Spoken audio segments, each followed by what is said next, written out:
Em Rusciano and Michael Lucas. Going to be seeing some stuff and you're going to fucking love it. This is Emsolation. What advice would you give your teenage self, Michael Lucas? You're gay.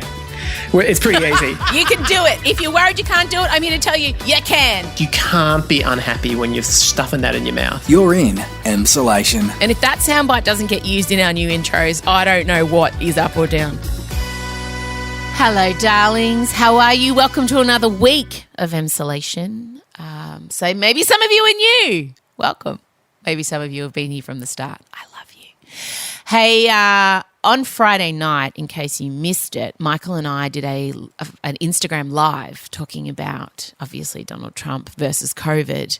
If you haven't watched it yet, I just want you to know it's there on our Instagram page at Emsolation Podcast. A lot of you did tune in. It was me after a cocktail. Michael had been fasting because he and Adrian intermittently fast because, you know, health apparently.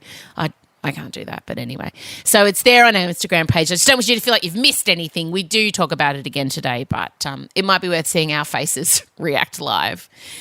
I have been, okay, I'll just be honest. I was like, in my mind I was going to be like, hi guys, I'm good. I haven't been good.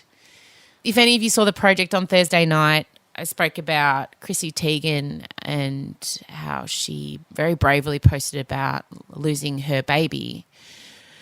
She was quite far along in her pregnancy. I think she was almost halfway, and she had been kind of over the last few weeks talking about how her placenta was weak and how she'd been bleeding, and then she was admitted to hospital, and she posted then these really sad photos, very sad photos, how they lost their son, Jack.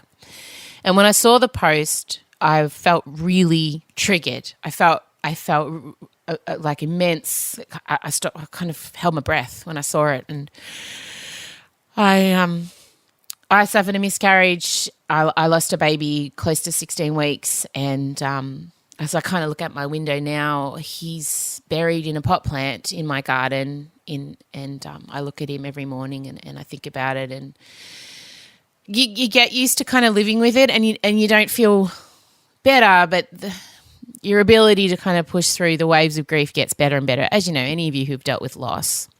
But losing a baby, to me, and I've experienced the grief of losing someone I love, very close family members. I've been there as they've died. But when I lost Ray, it was a different kind of grief. And if you're listening now and you've experienced the loss of a pregnancy and of an unborn child, you'll know what I'm talking about. It's this weird, intimate kind of internal grief that you almost feel like your body's let you down, or it's a strange feeling. And I hadn't felt that in a long time. And I saw Chrissy's post and I was taken back with searing clarity to that pain. And then the producers of the project asked me if I would speak about it on the telly, and I really was in two minds. I didn't want to initially. I said no because I didn't want it to look like I was making Chrissy's loss about me. And then I thought about it, and I realised I'd kind of made a commitment. I did a stand-up show tour called Evil Queen a few years ago, and the premise of that show was my miscarriage. And also that year I'd been painted in the press as being evil and a bitch and a diva and impossible to work with. And I made this show around the fact that, you know, all the Disney evil queens, you can kind of trace back to that moment of trauma where they kind of turn and lose their faith in humanity and in themselves. And for me, it was losing the baby. That was my evil queen moment. And I made a commitment to talk about miscarriage quite openly because I remember feeling like I was the only person to ever have lost a baby when I did. I felt alone. I didn't know anyone who'd suffered a miscarriage. I had never really expected to because I'd had two healthy pregnancies, two pregnancies that went to full term. And so I found myself kind of alone Googling in the middle of the night, and online I found this massive community of women who had lost babies. And then I read that 1 in 4 pregnancies end that way. And, you know, when it became public knowledge, a lot of women I knew said to me, oh yeah, I've had one too. Yet they suffered alone and they grieved alone. And I realised I'd kind of be breaking that commitment if I didn't talk about Chrissy on the telly, and I was really nervous going into the show, and the whole show I was just kind of fixated on doing a good job and I didn't want to cry. I don't know, for some reason I feel like I had to make myself dead on the inside when I spoke about it. So we did it, and then Friday morning it was in the press, and I didn't read any of it. I didn't want to know.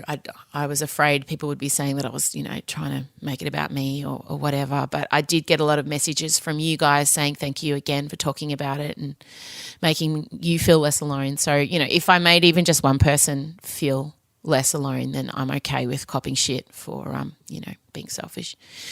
So I did. I got home from the project on Thursday night and I had a big cry. I'm even getting teary now. So I spent a lot of the weekend thinking about Ray. But then, the strange thing is if you've had a baby after you've lost a baby, it's a weird place to be, isn't it? It's a strange limbo, the emotion of the baby after losing a baby. Because Elio, who is just the centre of my universe, I love him so much. And anyone who meets us or follows us knows he's just healed the gaping wound that I felt like I was carrying around.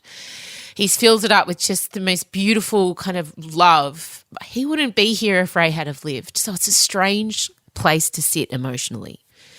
So, yeah, I spent the weekend feeling a little bit bruised and a little bit traumatized.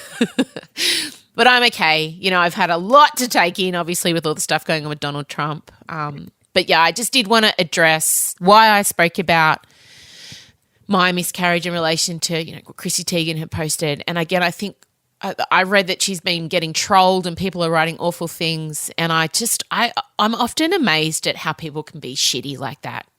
How someone could be in a place where they see a woman posting about being in the most, it's scorched earth stuff. It is. And how you could look at another human holding her baby that's passed in deep, deep pain and trauma and then write something awful underneath. I mean, imagine being that awful of a person. Imagine what they're going through in their life. So I do think that her posting it was incredible, and I still find it extremely hard to talk about it. I still find it, when I think I've boxed it up and I think I'm able to kind of go on, and that's how we survive. We compartmentalize. But if I lift the lid on that compartment and dig in a little bit, it just slams me in the face again. But,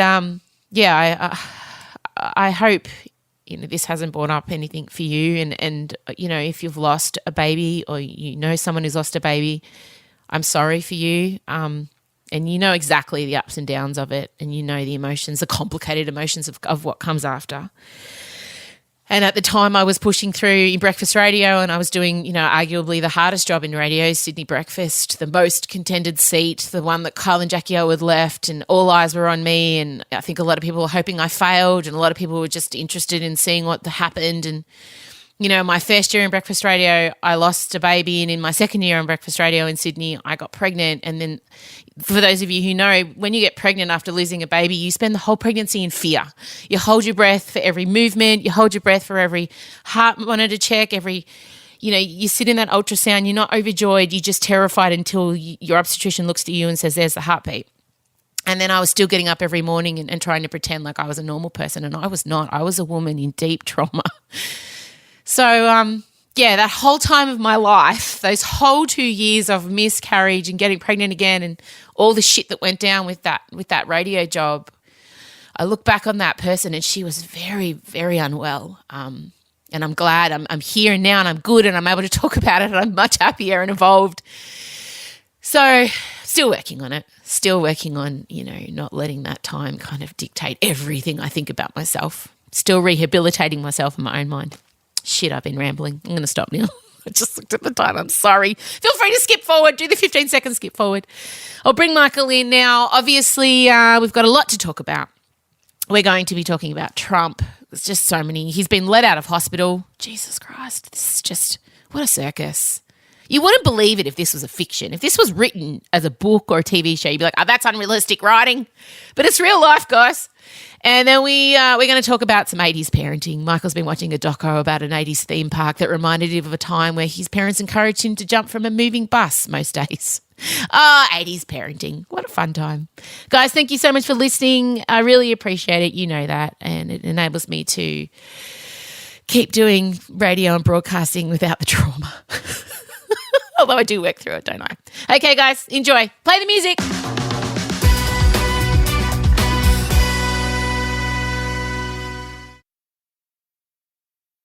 Em Rusciano and Michael Lucas. This is Emsolation. All right, well, this is the first official discussion of what is going on in US politics. Michael Lucas. Hello. We did a live Friday night, which people loved. So if you want to go back and watch Michael and I talking about Donald Trump and coronavirus as it happened, it's on our Instagram account, Emsolation Podcast. We've had pretty much an uninterrupted feed of text to each other with every new development, every tweet, everything obsessed over. I had to stop consuming news. Like, you know, when you have to break up, you're in a bad relationship. I had to it was like when I have a packet of chocolate biscuits in my house and I have to keep going back. Like I had to turn my phone off. Well, it was also an element of let's just pace ourselves because we all know it's like, 7 to 10 days in when we really find out what's going on. And so therefore, if we gobble everything up too quickly at the start, we're just going to burn out. Yeah, and just keep reading the same articles written 10 different ways, which is what I found myself doing. I've also become an expert on treatment for coronavirus and certain steroids. Yeah. And their effects on geriatric men who have high blood pressure and obesity problems. Yeah, I could break down the pros and cons of most steroids that he's been administered at this point. I feel like I could quite confidently treat a patient. 100%. If someone turned up here with corona, if I could get my hands on some remdesivir, is that how you say it? It sounds like a Viking. If I could get my hands on some remdesivir, I'd be pretty confident. And some aspirin. Apparently, there's some aspirin being used. So. Americans just take aspirin for everything, though. in America, I honestly feel like aspirin's just part of your day, no matter what. I mean, there's so much to get through. But first of all, for me, on a personal note, I have been alarmed at how many of my friends have openly stated, I hope he dies on social media. That for me has been, I don't want him to die. I want him to get better so Joe can beat him soundly so no one can ever say that the president was at a disadvantage, that Trump could have won if only. I want him to get well so he can get beaten fairly and squarely. That's kind of my attitude. Yes. Yeah. No, I don't want people to say that because I feel like it gives too much ammunition to his supporters.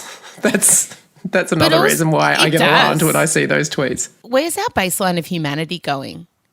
Like that's the biggest one. It's a slippery slope. If you can openly and it's socially acceptable say, I hope this person dies, and have a lot of people go, yeah, where are we things with are our good. humanity? Yeah. I'm going to say we're not at a high point. If a lot of the population is willingly wishing death upon the leader of the free world. And he's done abhorrent things, and by all accounts, he's an abhorrent person. But I still think that at some point you've got to remember your humanity. And, there are people mounting the arguments, he's someone's dad, he's someone's father, he's uncle, husband, whatever. Yes, all of those things. But he's an awful, awful man who's caused a lot of hurt and heartache and in some cases arguably death for how negligent he's been with the COVID response. But I think we need to draw the line as a species at openly wishing death. Yeah, I think that's a good foundation of civilization. I think it's a good one to live by. Let's stick by that going forward. I've been so uncomfortable with the tweets from people I know well. Just like, I hope he dies. I'm like, Jesus! I will defend, firstly, a lot of people that have been questioning, is this real? They've been getting some criticism, but I defend those people because the amount of What did I text you? What did I text you? I said, I don't know if this is real. I don't know if it's real. I still don't know.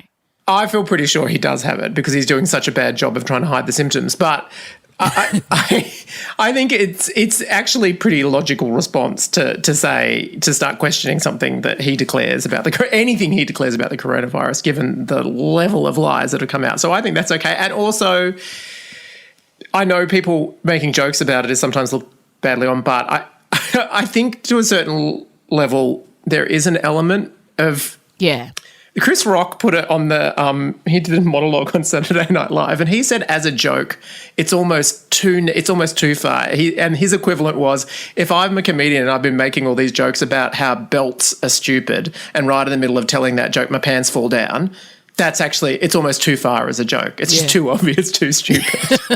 That's a good point. I always err on making jokes and, if someone's like I said, someone's life is in the balance. I just think people will look unkindly back on those jokes. Do you know what I mean? Like I don't know. There's the jokes about Melania. Someone says the first time she's been positive around him, and Joel Creasy said, "Oh, at least they'll get to know each other now in isolation." And you know, those kind of jokes. I don't know. I still just feel like let's just wait and see. But it is so ridiculous. The thing he said wasn't really a thing, and that it only affects old sick people, and everyone else will be fine, and we're on top of it. And then to get the thing, oh gosh, I know. And then to get it at the event where he was announcing the new Supreme Court, and then to give it to so many people in the circle, for that to be a super spreader, for Kellyanne Conway to get it, and for it to be reported by her daughter on TikTok. Is there a more 2020 sentence? Donald Trump has COVID. Kellyanne Conway also tests positive. Daughter reports it on TikTok. I feel like we've just Yahtzeed 2020. If someone's got a bingo, we're done. But I mean, the timeline sketchy. He may have even known. It's being suggested he might have known before the debate that he was a possibility because they turned up too late to be tested. That's right, yeah. Also, there's a missing test from Joe Biden. He promised to release the daily test, and he hasn't released one since Friday, so people are concerned about that. Oh, I didn't even know that one. Yes. Mike Pence is still going to travel around, even though people are like, dude, you're on the line of succession. You need to go and be in a bunker somewhere. Stay safe. He's still having said go that, I don't want him to miss the debate. I really don't. No. How can he? This is undefendable. Like when Kamala comes at him with, well, your entire White House has COVID. And by the way, they're not making masks mandatory. That for me was the most wild. I couldn't believe it. The White House are not making masks mandatory.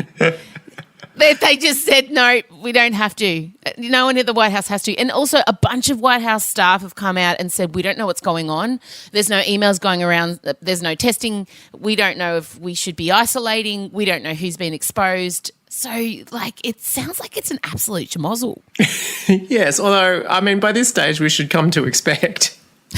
It's still, elements of it still surprise me, though. And I must admit, the fleet of doctors that came out to offer the reports. Oh, I mean, I'm glad they were wearing their white coats so we knew they were doctors. Yeah, and the lead doctor very much looking like a television doctor, not a real doctor, although he is a real doctor. Sean Connolly of Walter Reed Hospital. Yes. And in one of the leading physicians for the president was a bit confused about how he was going. But if you think when in your life are you going to go out and deliver critical information to literally billions of people are watching? They're going to be poring over everything you said. You need to go out there and be watertight. Yeah. This is the leader of the free world. People are worried that his life is on the line. You cannot make a mistake. Just 5 minutes before. Okay, guys, what's our play? Okay, what were you going to say? What are you going to say? What are you going to say? Okay, I'll say the same. Great, go, work, Team Trump. It was really weird. It was like they just didn't even speak. And then he goes out and he says 72 hours when that was the wrong time frame, which introduced so many questions about when he got it.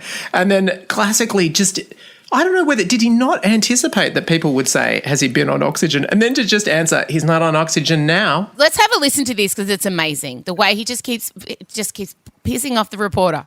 He has not received any supplemental oxygen? He's not on oxygen right now, that's right. He has not received any at all?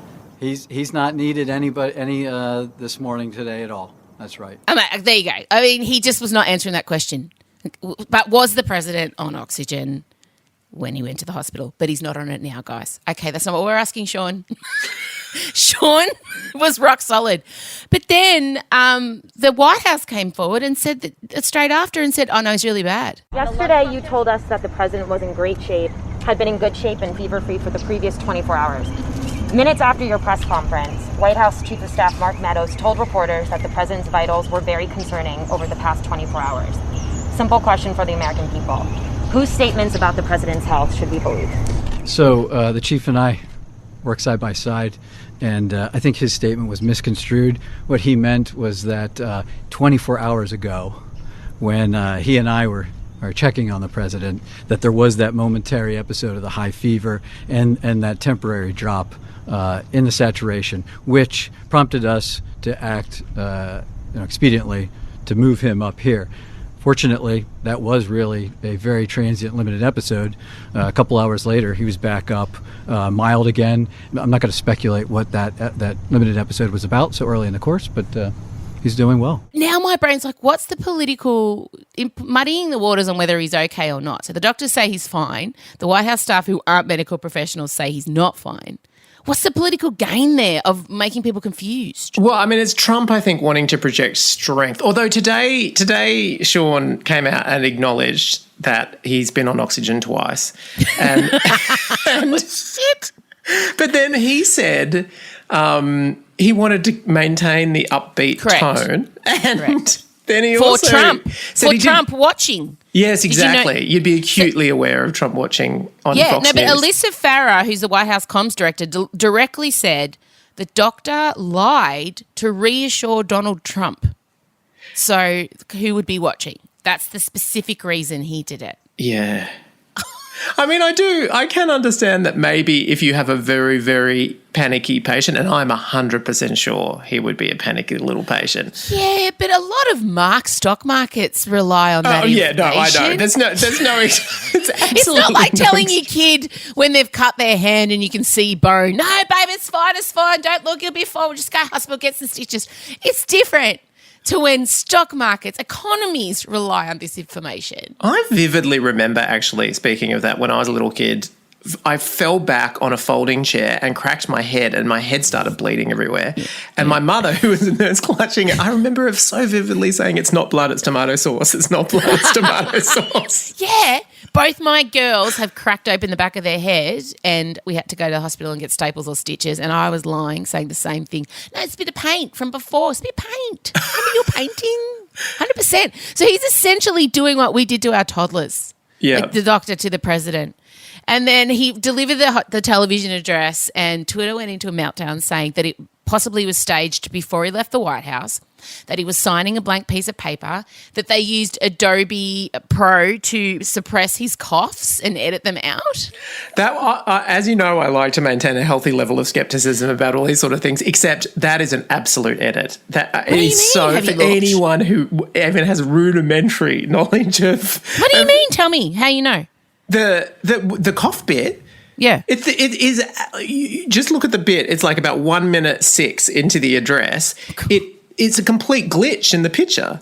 Like they've tried to smooth it over with a bit of the morph function on the edit, but it absolutely looks like he's going to cough, and then all of a sudden, like in an instant, it resets. Once you see it, it's absolutely, there's absolutely an edit there. There's no way that that's some little tick that he did in the moment. They've cut out something. We're going to beat this coronavirus or whatever you want to call it, and we're going to beat it soundly. So many things have happened.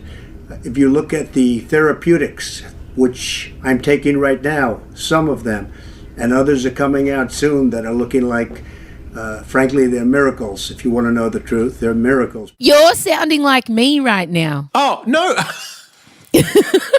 I know. Well, yeah, that's what I'm saying. Normally I'd be so wary of this, but there is an edit in that video. There is. Oh. Okay.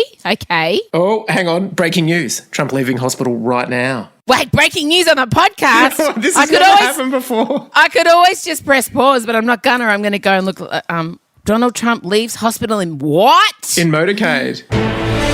This is CNN Breaking News. This is the moment, one clearly designed for the cameras, that the president left the hospital in his motorcade. He has been at Walter Reed since Friday being treated for coronavirus. And his motorcade just went directly past a gathering of his supporters who were outside Walter Reed. The president waving to them. And now we are told he's back inside the hospital in the presidential suite there. Oh, the supporters, by the way, out front of the hospital, not wearing masks and not social distancing. And holding signs up that say save the children, which confused me. But the thing that I don't understand is we all know that for COVID, you're not in the clear until the 7 to 10 day mark, which he's not in yet. And then, but also if he goes back to the White House, isn't he just going to potentially infect a whole lot of other people? That's my question. What about the driver of the car? What about every single, why are they moving an active corona patient case around? He's despite the fact he's the president, isn't this thing highly contagious?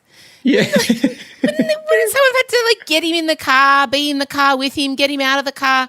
What about all the people around him? This feels very dangerous. Or does it back the theory up that he doesn't have it? Oh, my God, this is bonkers. Oh, He's thanking supporters. He's waving to the crowd. Either way, this plays for him. He's dominated the news cycle. Now he looks super tough because he's leaving the hospital after only 2 days. I know. I have had wobbles. When we first had it on, when we first did the Insta story about it on Friday night, I came out strongly and said I thought that this was actually going to play pretty well for him. And then there have been times over the weekend where I thought, maybe it's really not, but no, I still feel like it is, and it kills me to say that because there is no logical reason why it should play well. Yeah, but he's the hype man. Well. He's the fucking hype man.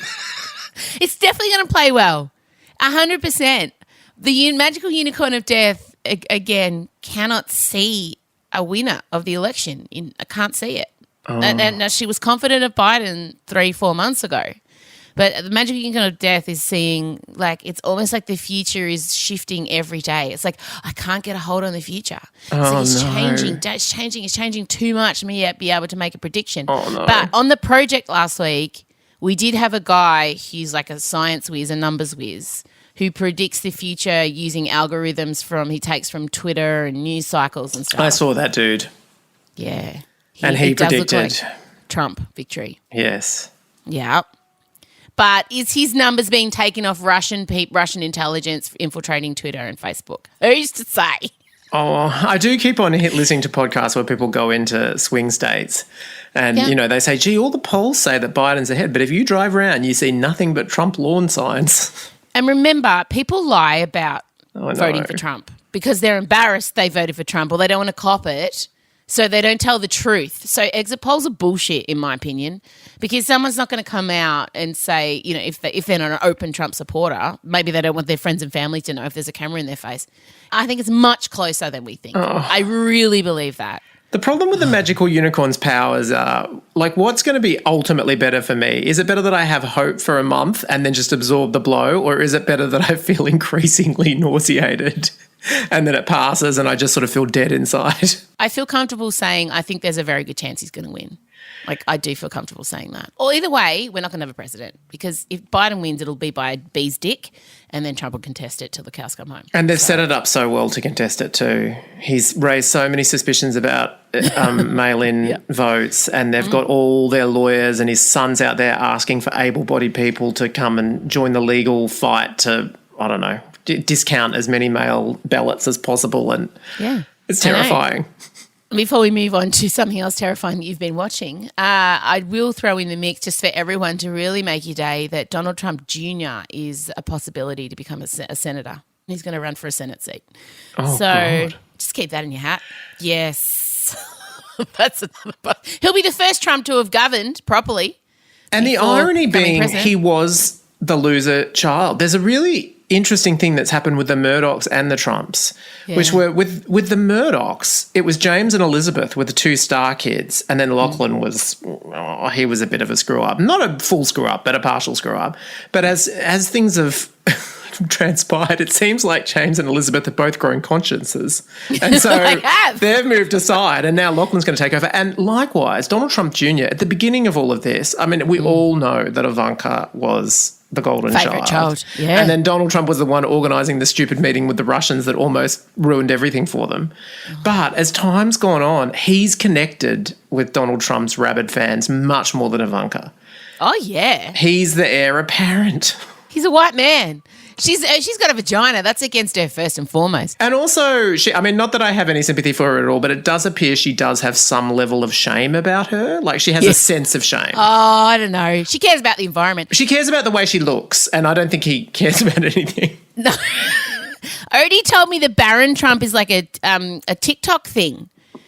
I was talking to Odette about it, and she's like, yeah, everyone's like free Barron. And I said, is that just because he's like remotely, like he's kind of good looking? And she's just, I don't know, but everyone all on TikTok, my friends talk about Barron Trump. So he's a thing. He's become like an enigma, the tall, quiet, youngest son. Oh. And I was sad that I knew all these kids' names. Like I was sad that I knew that it was Ivanka, Eric, Donald, Tiffany, and Barron. Oh, look. That's inevitable. The amount of we've jumped into this pool and we're swimming around in it, and we just need to accept that that's what we're doing. You're going to know their names. You're going to know the names of their partners. You're probably at one point going to read one of their autobiographies, and you know it, and I know it, and we just need to accept it. My favourite's Tiffany, I have to say. If I had to pick a favourite, Trump's. Oh, my favourite's Mary, the niece. No question. But Mary. Now, we'll move out of Trumpland and into terrifying 80s reflections. You've been watching I don't know why you've watched this documentary. Is there a reason for watching it? I just saw people on social media talking about it. So what is it? And then I watched the trailer. It's called Class Action Park, and it's about a theme park in the 1980s in New Jersey that was drastically low on any kind of safety restrictions, and the level of serious injuries and deaths there was just extreme. And it ran for most of the decade of the 80s until eventually, of course, all the lawsuits and everything caught up with it, and it was finally shut down. There's nothing in the world like Action Park. Baby, let me take you where the action is hot. Action Park. The story of Action Park is a true crime story.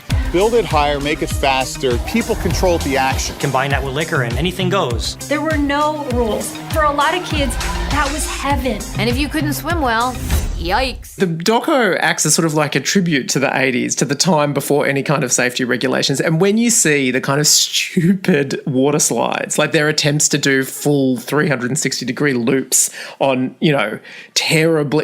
on water slides with no engineering involved with it whatsoever, it really takes you back to the time when kids would go out unsupervised and it was basically life or death. And it kind of made the point that the 80s were the last decade where that was really the case. From the 90s onwards, we started getting really obsessed with safety. I don't know how many people died at Action Park, but it wasn't just one person. Electrocuted. Decapitated. Fractured vertebrae. Impaled on the bowl. Had a heart attack. Nobody should ever be the second person to die in a wave pool. Close the wave pool. My parents would flat out be in jail, or docs would be onto them. There's just no way. Oh, it's the generation that parenting, the last time you could be a shit parent and get away with it. 100%. And also, it was kind of confusing and bewildering because the 80s is when all the mums were like, I'm going to work, bro. And then all the dads were kind of left. My dad was in charge a lot. And when I say in charge, I use that term very loosely. And we just ran amok. Totally. I would get on my bike at the start of the day. And then we used to have a public phone at the end of our street. And sometimes they would try and call that. And if you were riding past at the right time and someone's mum was on the phone, someone might answer it. Like, it was that kind of shit. And we were always obsessed with things like billy carts and shit like that, taking them down huge hills. And it was all about daring yourself to do the most, dramatic thing that you possibly could. And it was not uncommon to say, Nick Reed, he went over on the billy cart and he fell into a branch and it pierced his cheek and knocked out 2 teeth. Like, that shit would happen constantly. It was a decade where you jumped off your roof into the pool, into your above-ground pool that was only like a metre deep. Yeah, the jumping off things was a really big part of it. And it's a big part of this documentary as well. Like, there were many attractions in that were just basically, we've got a cliff next to some water. Anyone can jump if they want. And with very little supervision to make sure that people didn't jump on top of another person. Every once in a while, they clear it out to make sure there wasn't a body on the bottom of the pool. And sometimes there was. Oh, my God. Scott's mum used to send him down the shops to buy a Winnie Blues.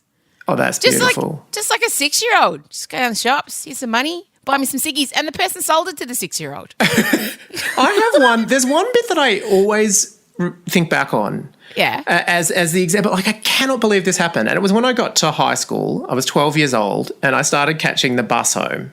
Mm-hmm. And there were 3 of us in the year level that got off at the exact same stop. And we were all sitting there diligently waiting for the bus to stop. And then the bus just kept on going past our stop, despite the fact we were pulling the cord incessantly. And then the bus driver drove 2 Ks past our stop because it turned out one of the year 10 boys, Ben Sim, his dad was friends with the bus driver, and they'd arranged that Ben could just get dropped off at his home instead of the actual bus stop, which was not convenient for anyone else. And so we put it to the bus driver, no, we need the official stop. We all, our houses are all near there. And like with Ben, it was like on a roundabout. It was a terrible place to get off. Yeah. And for some reason, the bus driver, he was really shirty about us needing to get off at the official stop. And so the negotiation was he would not stop but he would open the bus doors and slow ever so slightly, and we would just have to jump off the bus, the moving bus, onto the concrete. And as time went on, you remember how heavy our school bags got? Crazy, yeah. It would hit the point that you'd notice about 500 metres out, you'd prepare yourself, and it was like basically parachuters getting off a plane. He would open the door like way in advance when he's still at full flight, and then we'd have to try and judge, and you'd be putting pressure on the person going first, because if he didn't jump, then the rest of us would be stuck on the bus. And I remember one time sitting there, it was Jeremy Tan, who had like 87 bazillion library books in his bag, and we were like, Jeremy, you've got to jump now, otherwise we're going to miss out. And he jumped and fumbled and started like rolling after full body loops right next to the wheel of the bus. And this just went on for my entire high school experience. What? He's completely accepted. I just thought, yeah, well, that's it. Just got to jump from the moving bus. Never thought to complain about it. No one involved thought to do anything about now. Like if my daughters call me if the bus is 4 minutes late, and then I'm onto the bus company, I call them. Excuse me, my children have to get to school, and your parents are just letting you run from a moving vehicle. Totally. Mind you, my parents, both of whom were medical professionals, I have to say, at that stage had a Nissan Jeep that my dad kept on buying vehicles that only had like the front seat, because he always wanted to do like loading wood and stuff like that. Let's not delve too psychologically into. Yeah, I know. It's a terrible psychological insight. And so when we needed to transport kids to school, Mum would chuck a couple of bean bags in the tray. Oh, yes, same. We had a washing basket and a bean bag in the back of the Datsun 180B, and no seatbelts. No seatbelts. And all the other kids, we would carpool at times in primary school to get in, and all the kids would love it because the bean bag would slide around. So you'd have 5 kids in the back on the tray sliding around with the bean bag. If there had been a car accident, we would have gone absolutely flying. 100%. I remember being obsessed with wanting to go to school in the boot one day. My dad was all for that. I lay inside a closed boot to get to school. And my dad loved that. I used to drive with Dad on his lap down the shops. I would steer the car. Britney Spears bought that back in the 2000s, as I recall. The baby was sitting backwards, though. I mean, I love it's so true. We were bought, but my dad especially, he sees like safety as just a guideline. He welds in thongs. He just doesn't. He's always felt above the laws of everything. Even with coronavirus, even when he's in the high risk category, being an elderly male. He's very fit, so he's not like he doesn't have any pre-existing conditions. He's like, it's not going to get me. It's fine. It's for other people. The guidelines. I can go 5Ks outside of my radius. It's fine. Who's going to see me? I'm like, oh my God. Look, Dad, and tell you what, he's in good nick, Vincey, as well. I mean, so far, history and luck has been on his side. He's just the best.